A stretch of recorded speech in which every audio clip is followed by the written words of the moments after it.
And I'm very proud of the people of Kilifi. I am very proud of the county government of Kilifi. The MCAs who are here, who are supporting your county government, supporting the initiatives, the investments that are being pushed by your county governments. It is the right thing to do. Many people will tell you, why are you not opposing Mungaro is doing this? Why don't you oppose this? Why don't you oppose that? Let me ask you to do the right thing. If something is right, say it is right. If something is wrong, let us say it is wrong. But let us not play petty politics on everything. We have a country to look after, and you people have a county to mind and to develop and to grow. So I must commend the leaders in this county. I see the leaders in this county from across the divide, the political divide. They are working together on matters that are important to the people of this county. You must stand together and assist this county. Ndio nasema nimefurahi sana kuona ya kwamba katika kaunti ya Kilifi kuna watu wazalendo wa kaunti hii ambao wanaelewa maana ya waegezaji na miradi na mipango ambayo itasaidia kukuza uchumi wa kaunti hii ya Kilifi. Na mimi nataka niwaeleze serikali ya Kenya itasimama kidete pamoja na nyinyi. Ndio nilisema pale mbeleni, mimi sijakuja hapa kwa sababu nimekosa mahali pa kwenda. Nimekuja hapa makusudi because I have a duty to encourage when people are doing the right thing, we must encourage them to do even better. So, muzidi na kufanya bidii hiyo. I did commit that because as an administration, we believe in the power of devolution. And we believe that devolution can deliver as new centers of growth around Kenya.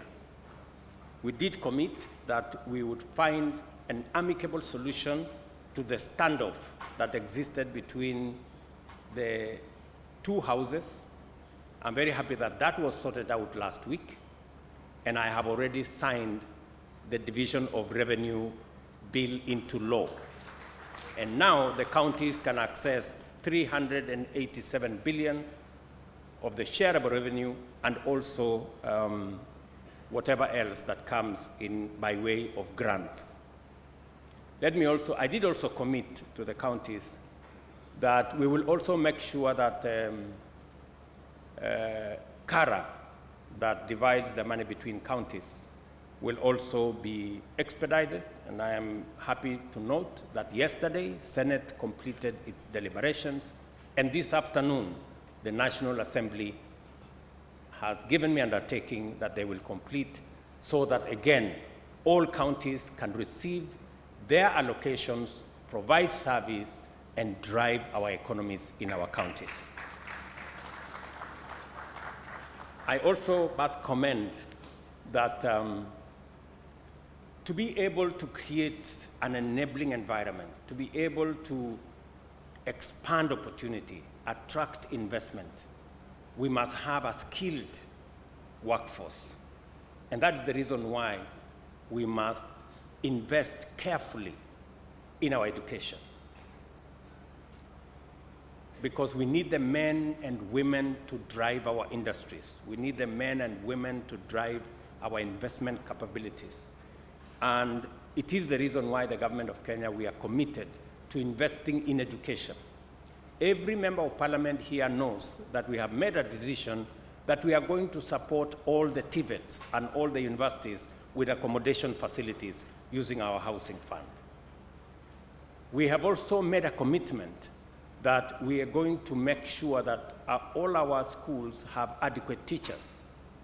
As I talk to you, the recruitment of another 20,000 teachers is going on in the country so that we can better protect our education sector.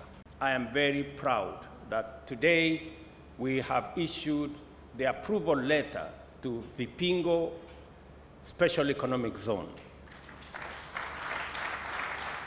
a 2,000-acre facility that I am informed by the partners of Centum, our friends from Arise, and I'm sure they are here.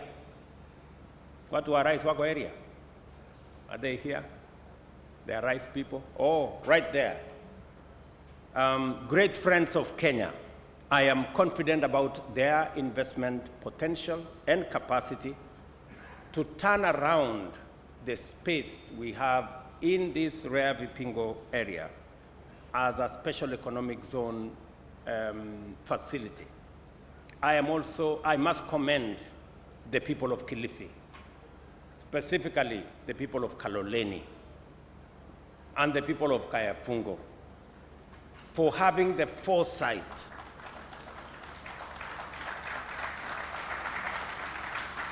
to know that instead of subdividing the 3,000 acres into little plots that would have not as much meaning, they have decided to consolidate that 3,000 acres into a special economic zone that will see greater investment in Kaloleni and in Kilifi County. And I agree with the Governor, our Speaker. For those of you who don't understand Kiswahili, let me paraphrase the Wahenga story he told us. Speaker Kingi has told us, if you want to be a grandfather, you must allow your daughter to be married. Otherwise, you can't be a grandfather. So, if we want to see the transformation that we want, we must allow land in Kayafungo to be made a special economic zone. That is how we are going to create the jobs of the future. That is where we are going to create the economy of the future and the wealth of the future. It is just as simple as that.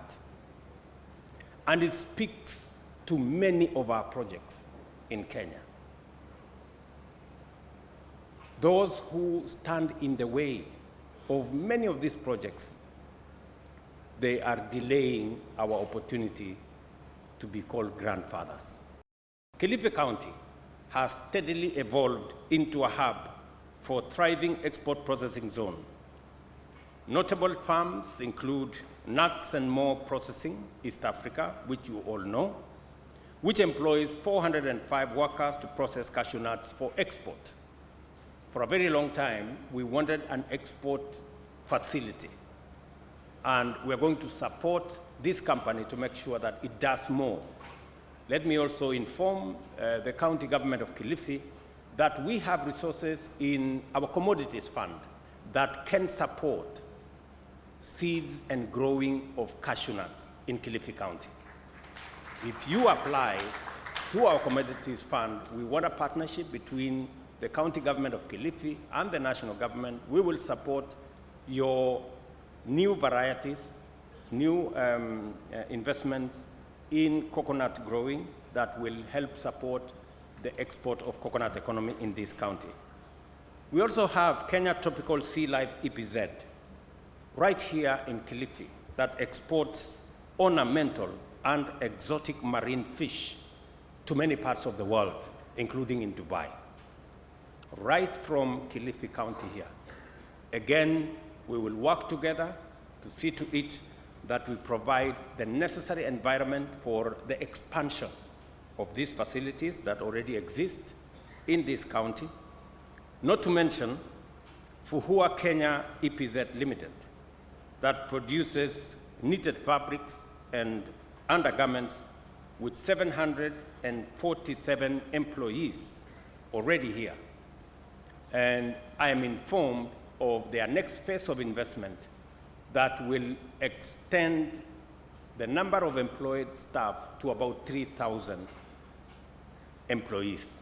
When I was in China 2 years ago, we engaged this company. I am very happy that today in Kilifi, there is an investment, and the young people of Kilifi have jobs, and we are expanding our export into the global market.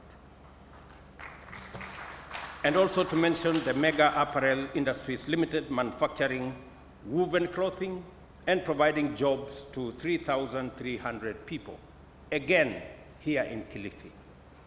It speaks to the opportunities that can be unlocked in Kilifi. These are just, but to mention a few. The EPZ facility that will now be created here in Vipingo, and the one that will be operationalized in Kaya Fungo will double the capacities that I have mentioned here significantly. And it also speaks to our overall plan, as was said by Minister Mvurya, what we are doing in Sagana, EPZ, what we are doing in Muranga, EPZ, what we are doing in Nakuru, what we are doing in Eldoret, what we are doing in Busia, and what we will be doing in the other areas, including the one I mentioned day before yesterday in Taita Taveta County, including all the other facilities that we are working on. This is what we must do. We must work together as leaders to unlock the potential that exists in our country. The Vipingo Free Trade Zone is set to host over 200 industries across key sectors, including agro-processing, manufacturing, IT, logistics, green energy, and pharmaceuticals. And I want to encourage the minister to make sure that whatever hurdles stand in the way for that investment are removed so that we can unlock that potential and create jobs. This investment is projected to create at least 10,000 new jobs over the next few years, and this zone offers fiscal incentives, sustainable energy solutions, and state-of-the-art infrastructure, empowering MSMEs and fostering local supply chains and advancing Kenya's industrialization agenda. Beyond industrial growth, the national government is committed to revitalizing the tourism sector, both in the coastal region and across the country. Tourist arrivals in 2024 are projected to reach 2.5 million, up from 1.4 in 2022, signaling the dawn of a new era of excellence in Kenya's tourism industry. With an ambitious target of attracting 5 million tourists in the next 5 years, we are implementing innovative policies such as the visa-free entry program, which simplifies access for international visitors and solidifies Kenya's position as a premier global destination. Here in Kilifi, the resurgence of tourism is apparent with the refurbishment of hospitality facilities, ensuring the sector continues to sustain thousands of families while strengthening Kenya's place on the global tourism map. I was very pleased to hear the governor of Kwale tell us that there are no rooms available in the hotels in Kwale. That is the best news that we can get, that our hotel facilities are doing well, and we are looking for additional investors to invest in that space. It speaks volumes of the kind of intervention that we have put in place and the working together between counties and the national government, and also our tourism sector performance and the profiling that we have done for Kenya to make sure that people globally appreciate the position of Kenya as a country that is safe, a destination that has value, and a people that are warm.